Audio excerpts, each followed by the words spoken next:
Jadi kalau saya rangkum ya, positive psychology itu adalah usaha ilmiah untuk memahami satu hal yang mendasar.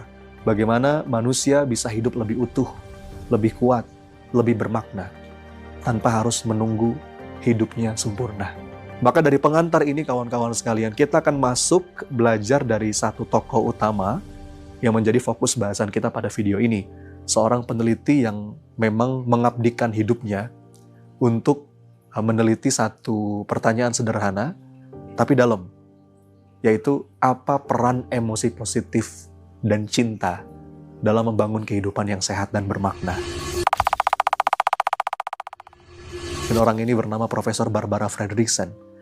Saya kemarin ketemu langsung di Brisbane. Beliau punya teori besar tentang positive emotion dan love 2.0. Barbara Fredrickson ini teman-teman, dia bukan motivator, dia bukan pembicara inspirasi, tapi dia ilmuwan.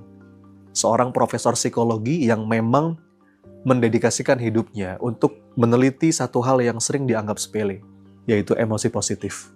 Karena selama bertahun-tahun, emosi positif itu sering dianggap sekedar hiasan hidup.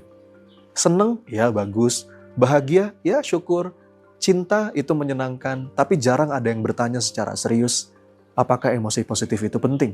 Apakah dia hanya efek samping hidup yang baik? Atau justru jangan-jangan dia fondasi dari kehidupan yang baik, kehidupan yang sehat? Nah, pertanyaan besar ini diteliti oleh Barbara Fredrickson.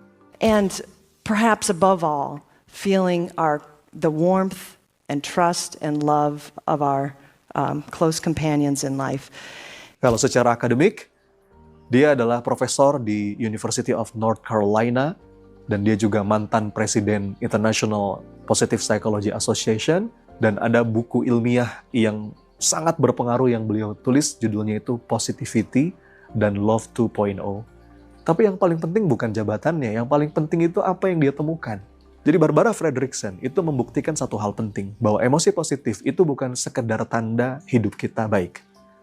Tapi emosi positif justru adalah mesin yang membuat hidup kita menjadi baik. Dan ini titik balik yang besar. Karena selama ini kita berpikir, kalau hidup kita sudah baik, baru kita akan bahagia. Nah, Barbara Fredrickson itu membaliknya. Justru karena kita mengalami emosi positif, nanti hidup kita pelan-pelan jadi lebih baik.